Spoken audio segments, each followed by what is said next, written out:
नमस्कार, super India news TV में आपका स्वागत है। मैं हूं राजेश आर्य। आइए देखते हैं आज का विशेष समाचार है क्वाड के समक्ष लक्ष्य साधने की चुनौती। क्वाड वैश्विक चुनौतियों के बजाय हिंद प्रशांत क्षेत्र से जुड़े मुद्दों से निपटने पर ध्यान केंद्रित करे तो ही अपने उद्देश्य को पूरा करने में सफल हो सकेगा। हिंद प्रशांत क्षेत्र के प्रमुख लोकतंत्रों का रणनीतिक गठबंधन क्वाड अब संकल्पना से अधिक यथार्थ का रूप ले रहा है। चीनी विदेश मंत्री वांग यी ने एक वक्त इसका उपहास उड़ाते हुए इसे सुर्खियां बटोरने की कवायद बताया था, जो प्रशांत या हिंद महासागर में किसी बुलबुले की मानित कहीं गुम हो जाएगी। हालांकि चीन की विस्तारवादी नीतियों के चलते ही ऑस्ट्रेलिया, भारत, जापान और अमेरिका का क्वाड गठबंधन जोर पकड़ रहा है। चूंकि अमेरिकी प्रभुत्व कमजोर पड़ रहा है, तो अमेरिका को अपनी साथियों संग मिलकर अपनी पकड़ मजबूत बनाने की दिशा में आगे भी बढ़ना होगा। एक खुले एवं स्वतंत्र हिंद प्रशांत क्षेत्र के लिए क्वाड अमेरिकी रणनीति केंद्र में है।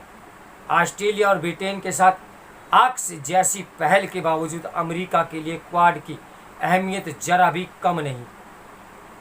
स्पष्ट है कि भारत, जापान और ऑस्ट्रेलिया को साथ लिए बिना अमेरिका एशिया में स्थायित्वपूर्ण शक्ति संतुलन नहीं बना सकता। अमेरिका भी इसे भली भांति समझता है। यही कारण है कि जहां लंबे समय तक क्वाड की कोई बैठक नहीं हुई, वहीं जो बाइडेन के राष्ट्रपति बनने के बाद 14 महीने के भीतर क्वाड नेताओं की 4 बैठकें आयोजित हो चुकी हैं। फिर भी इसे अनदेखी नहीं किया जा सकता कि क्वाड की राह में अभी भी तमाम चुनौतियां कायम हैं। सदस्य देशों को उनका समाधान तलाश इस संगठन को तार्किक बनाने के लिए सक्रिय रहना होगा।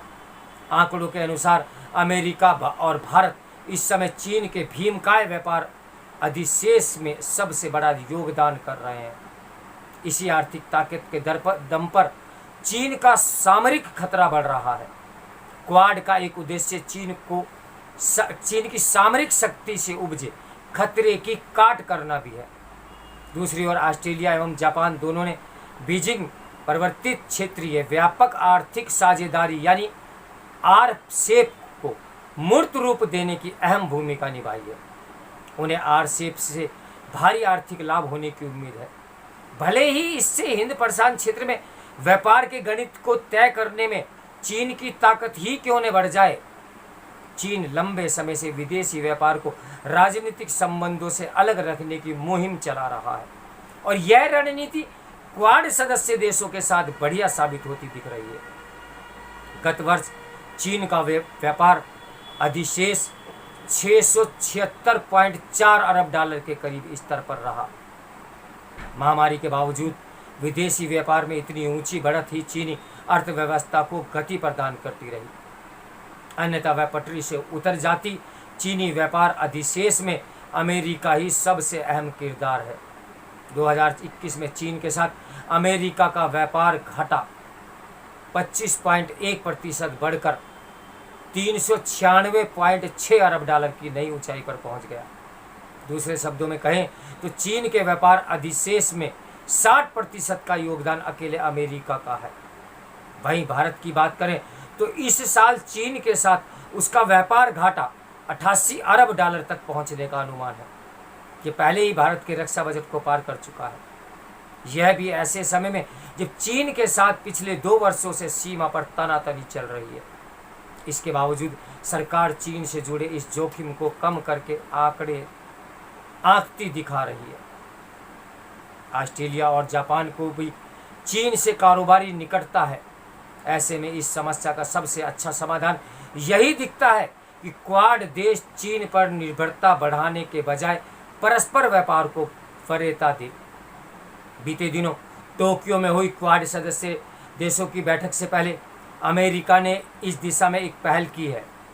इसे हिंद प्रशांत आर्थिक ढांचा यानी IPEF नाम दिया गया है। यह कोई व्यापारिक व्यवस्था नहीं होकर एक आर्थिक मंच है। इसका उद्देश्य भारत सहित 13 अन्य सदस्य देशों के बीच आपूर्ति श्रृंखला, स्वच्छ ऊर्जा और डिजिटल नियमों के क्षेत्र में सहयोग बढ़ाना है। ये पहला व्यापार बाधाओं या टैरिफ घटाए बिना ही की गई है।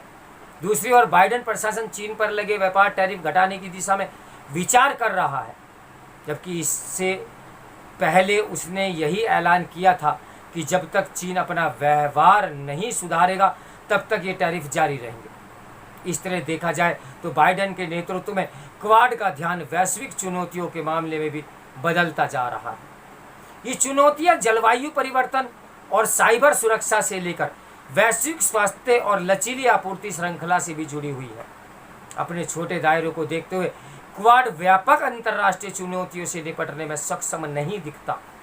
फिर भी मार्च 2021 में अपने पहले सम्मेलन में क्वाड देशों ने जलवायु परिवर्तन, वैक्सीन और अहम एवं उभरती तकनीकों को लेकर कार्यकारी समूह गठित किया।